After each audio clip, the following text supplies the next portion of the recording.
लद्दाख में high court bench कायम करने की मंजूरी, अवाम को घर के करीब इंसाफ मिलने की उम्मीद। अस्सलामुअलैकुम जुल नाजरीन, मैं आपका मेज़बान हाबिल सागर फिर से एक बार आपकी खिदमत में हाजिर। होम मिनिस्टर अमित शाह के ट्वीट के जरिए देखने को मिल रहा है। आपको बता दूं, लद्दाख में हाईकोर्ट बेंच कायम करने की मंजूरी, अवाम को घर के करीब इंसाफ मिलने की उम्मीद। मरकजी हुकूमत ने लद्दाख के लिए एक अहम फैसला लिया है। जम्मू कश्मीर और लद्दाख हाईकोर्ट के बेंच लद्दाख में कायम करने की मंजूरी दे दी। इस फैसले के बाद लद्दाख के लोगों को हाईकोर्ट से मुतालिक मुकामात के लिए सफर करने की जरूरत कम होने की उम्मीद है। आम लोगों के वक़्त और सफर अखराजात में कमी आ सकती है। इसी के साथ साथ लद्दाख की जोग्राफिया हालात को देखते हुए हाईकोर्ट बेंच का कायम अदालती निज़ाम तक रसाई की हवाले से एक अहम कदम तस्वीर किया जा रहा है। ताहम अब ये भी अहम सवाल है कि बेंच कहाँ कायम होगी, इसका इख्तियार क्या होगा और इससे मुकम्मल तौर पर फाल होने में कितना वक़्त लगेगा। इस सिलसिले में हम लद्दाख के वकील और कानून माहिरीन से बात करेंगे और जानने की कोशिश करेंगे कि इस फैसले से आम लद्दाखी शहरी को अमली तौर पर कितना फ़ायदा होगा, ये हम जानने की कोशिश करेंगे। जी, ये आपका शुक्रिया हमारी राय लेने के लिए इस मुद्दे पर। तो ये बहुत खुशी की बात है कि हमारे यहाँ हाई कोर्ट का एक बेंच आ रहा है। ये जैसे कहते हैं ना कि जो राइट टू एक्सेस टू जो जस्टिस होता है, जो अमित शाह साहब ने भी कहा है, होम मिनिस्टर ने, कि एक एक्सेस टू जस्टिस को फर्दर बढ़ावा देने के लिए है। तो ये हमारे आवाम के लिए बहुत बहुत ज़्यादा खुशी की बात है, क्योंकि एक्सेस टू जस्टिस है वो एक फंडामेंटल राइट है आजकल के दौर में। तो इससे क्या होगा कि जितने भी लोग हमारे केसेस में, पहले हमें यहाँ से हमारा जो बेंच था, हमारी जो जुरिस्डिक्शन थी करगिल की श्रीनगर को हाई कोर्ट का है और लेह का जम्मू हाई कोर्ट का है। तो अभी हमें जम्मू और श्रीनगर जाना नहीं पड़ेगा। हमें लद्दाख में भी हमारी जितनी रेड्रेसल होंगी इश्यूज़ की, तो केसेस जितने होंगे यहाँ लद्दाख में ही होंगे।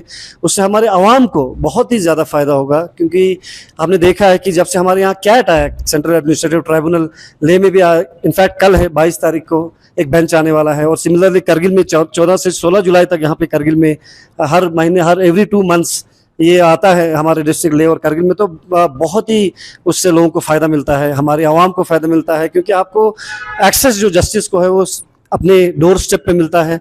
तो एक डिसेंट्रलाइजेशन का एक फ़ायदा ये भी है, जिस तरह से हमारी गवर्नमेंट कहती है कि डिसेंट्रलाइजेशन होना चाहिए, डोर स्टेप डिलीवरी होनी चाहिए सर्विस की। तो मैं ये मानता हूँ कि ये भी एक इन ए सेंस डिसेंट्रलाइजेशन है कि हमारे डोर स्टेप पे एक्सेस टू जस्टिस लोगों को मिल रहा है, लोगों को इंसाफ मिल रहा है। तो इससे आवाम को बहुत ज़्यादा फ़ायदा होगा। और जिस तरह से हमने देखा है कि हमें बहुत ही ज़्यादा डिफ़िकल्टी होती है लोगों को श्रीनगर जाने में, लेह से जम्मू जाने में बहुत ज़्यादा खर्चा होता है। फिर वहाँ वकील बनाना अपने आप में एक बहुत बड़ा एक हासिल है कि आपको वकील ढूंढना है। कभी कभी आप केसेस, किसी वकील जो होते हैं, कुछ लोग बेवकूफ़ी बन जाते हैं, केसेस का कुछ पता नहीं चलता है। तो लेकिन जब यहाँ होगा तो आपके लोग लोकल है, जजेस भी यहाँ आएंगे।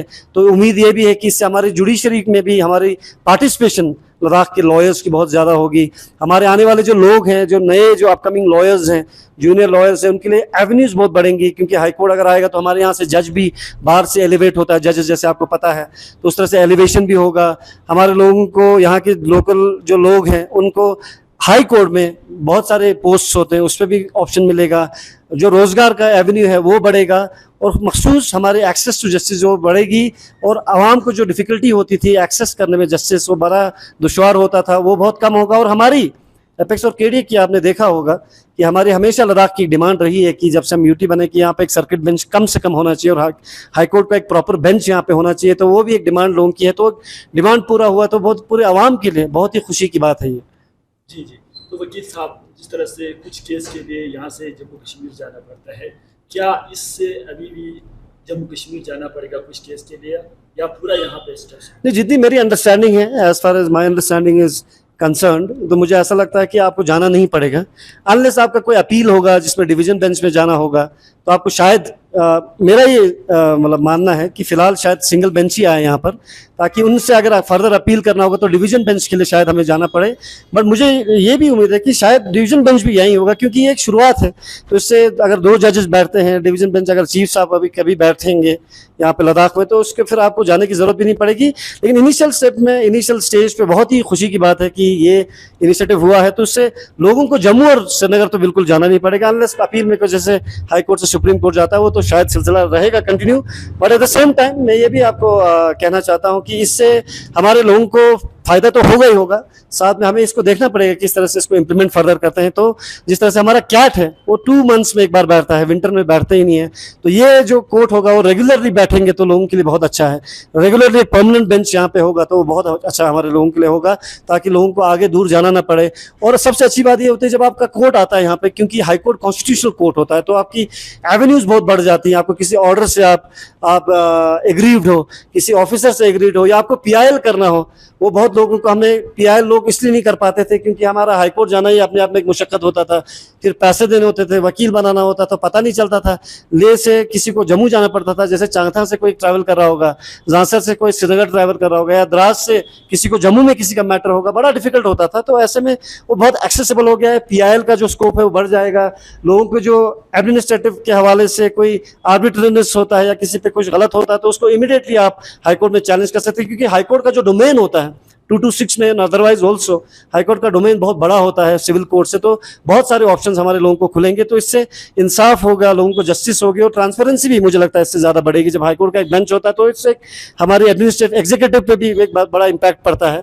जैसे हमने कैट में देखा है, तो जैसे कभी हम जैसे कहते हैं कंटेम्प्ट ऑफ कोर्ट करते हैं, तो एकदम से इमीडिएटली उसका रिड्रेसल होता है, तो एग्जीक्यूशन में बड़ा ईजी होता है। तो हमने देखा है कि कैट के केस में हमने देखा है इट बिकम्स वेरी एफिशिएंट लोगों के लिए, तो मुझे लगता है बहुत ज़्यादा फायदा होगा उससे। जी सर, तो इसका मेन सेंटर आप कहाँ पे?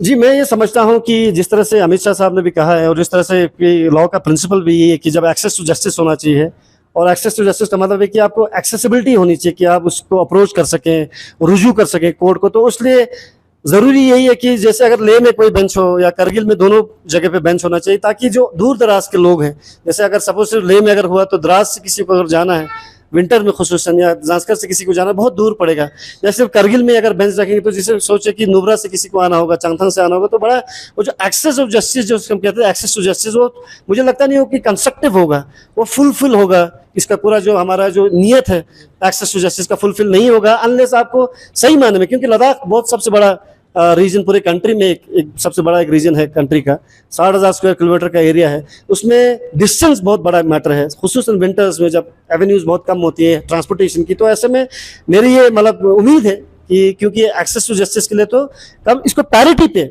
बोथ लेन करगिल के पैरिटी में रखकर दोनों को एक फीजिबल जगह पे, या 2 सर्किट बेंच जिस तरह से हमारे जम्मू कश्मीर में है, जम्मू और श्रीनगर बेंच है, तो उसी तरह से दोनों के बीच में इसको इक्वली डिस्ट्रीब्यूट करना चाहिए, ताकि इसका जो मकसद है पूरा हो, और सही मायने में लोगों को इसका फायदा मिले, लोगों को इसका एक्सेस मिले सही मायने में। तो जिस नियत से जो कोर्ट आता है, हर जगह की जो हमारी हिस्ट्री रही है, पहले हमारे में हाई कोर्ट इतने ज़्यादा होते नहीं थे, अब हाई कोर्ट बहुत ज़्यादा हो गए हैं, तो उसका इंटेंट ही यही होता है कि लोगों को एक्सेसिबिलिटी हो। तो उसमें तभी एक्सेसिबिलिटी होगी तब जब लोगों को पैरिटी पे इस बेंच को, सर्किट जो बेंच है लेह और करगिल दोनों के बीच में इस तरह से डिस्ट्रीब्यूट किया जाए कि आवाम को ज़्यादा से ज़्यादा फायदा हो। तो मुझे उम्मीद है कि उसी तरह से ही होगा कि एक जैसे कैट का है, कैट का बेंच जैसे मैंने आपको कहा कल लेह में भी है और करगिल में भी होता है, तो उसी तरह से दोनों जगह पे होना चाहिए। इस तरह से क्या होगा, दोनों करगिल और लेह के जो लॉयर्स हैं उनके एवेन्यूज भी बढ़ेंगी, और उनको एक्सेसिबल पब्लिक को सबसे ज़्यादा फायदा होगा उससे। तो आखिरी सवाल सर, जिस तरह से आपने कहा कि खासकर बेंच को लेकर बात करें, तो यहाँ पे जो है बहुत सारे पोस्ट भी निकल जाएंगे, खासकर यूथ के लिए जी बहुत बड़ा अपॉर्चुनिटी जो है देखने को मिलेगा। जी, और खासकर यहाँ के जो लोगों को खासकर रोजगार को लेकर बात जी, करें, स्टूडेंट्स को लेकर बात करें, तो काफ़ी जो है इसमें इम्प्रूवमेंट देखने को मिलेगा। सर आखिरी इसको लेके क्या है? जी बिल्कुल, जब भी आपके यहाँ एक इंस्टीट्यूशन आता है, से फॉर एग्जांपल कैट आता है, कैट का भी परमानेंट बेंच नहीं है, जब परमानेंट बेंच आता है तो हमारे यहाँ से एलिवेट होता है। जैसे लद्दाख से भी आपने देखा होगा, हमारे नमग्याल साहब जो लेह से लॉयर है हमारे सीनियर, उनका नाम एलिवेट हुआ है। हमारे अभी काचू मंजूर साहब जो सीनियर एडवोकेट हुए हैं, हमारे बहुत सारे लॉयर्स को जो अभी प्रैक्टिसिंग लॉयर्स हैं, नए हैं पुराने हैं, उनको एलिवेट होने का, हाईकोर्ट जज बनने का स्कोप बहुत ज़्यादा हो जाता है इससे। सेकेंडली जैसे हमारे DSJ होते हैं, इसमें सॉलिसिटर्स जो होते हैं हमारे कैट में, उसी तरह से एडवोकेट जनरल के पोस्ट होते हैं, एडिशनल एडवोकेट जनरल के होते हैं। तो इस तरह से बहुत सारे पोस्ट लॉयर्स को भी मिलेंगे, और ज़्यादातर क्योंकि हमारे यहाँ परमानेंट बेंच अगर आ गया तो हाई कोर्ट ही एक बहुत बड़ा इंस्टीट्यूशन होता है। आपने श्रीनगर और जम्मू में देखा होगा, वहाँ बहुत सारे डिफरेंट डिफरेंट ब्रांचेस होते हैं, तो उसमें हमारे लोगों को बिल्कुल एक रोज़गार का एक बहुत ज़्यादा एक ज़रिया बनेगा, हमारे लोगों को रोज़गार का एक ज़रिया बनेगा, और साथ ही साथ हमारे लॉयर्स को, खुसूसन यहाँ लद्दाख के लॉयर्स को, चाहे हमारे जजेस हो, उनको भी जैसे हायर जुडिशरी के लिए जो एलिवेट होते हैं डिस्ट्रिक्ट जजेस के बाद, तो उनके लिए भी एक अपॉर्चुनिटी बढ़ेगी। तो हर किसी को एक it's a win win situation for all of us और एवरीबडी इन लद्दाख। तो मैं सब आवाम को भी मुबारकबाद देना चाहता हूँ, और खुसूसन ऐसे लोगों को जिनके केसेस कर रहे हो, जिनको पहले बड़ा दुश्वार होता था, क्योंकि अपील में भी बहुत सारे कम लोग जाते हैं, मैंने देखा है। यहाँ से कोई कोर्ट, डिस्ट्रिक्ट कोर्ट से अगर आ गया तो उसका अपीलेट कोर्ट जो होता है वो हाई कोर्ट होता है। अपील में लोग इसलिए नहीं जाते क्योंकि सोचते हैं कहाँ जाएंगे, श्रीनगर में दरबदर हो जाएंगे, कहाँ जाएंगे, जम्मू में दरबदर हो जाएंगे। तो वो जो उस तरह के जो ब्लॉकेजेस थे, उस तरह के जो हमारे हार्डशिप्स है वो कम हो गई, तो लोग अपील भी बहुत ज़्यादा करेंगे, PIL जैसे मैंने कहा, रिट भी बहुत ज़्यादा करेंगे। तो लोगों को हर तरीके से आवाम को एक विन विन सिचुएशन है। तो खुसूसन हमारे लॉयर्स के लिए जो नए लॉ में जो ज्वाइन करेंगे और जो चाहते हैं, जो एस्पायरिंग लॉयर्स हैं, उनके लिए भी बहुत बड़ा एवेन्यू है। तो ये बहुत ही बड़ी खुशी का एक मौका है, जिसकी एडवोकेसी हमारी एपेक्स और KDA भी बार बार कर रही थी। हमारे ड्राफ्ट में भी ये था कि हमारे हाई कोर्ट बेंच होना चाहिए लद्दाख में। तो as a citizen, as a Ladakhi, मैं समझता हूँ बहुत बड़ा एक डिसीजन है, और हम सब के लिए एक बहुत बड़ा खुशी का एक दिन है और खुशी का एक मौजू है ये।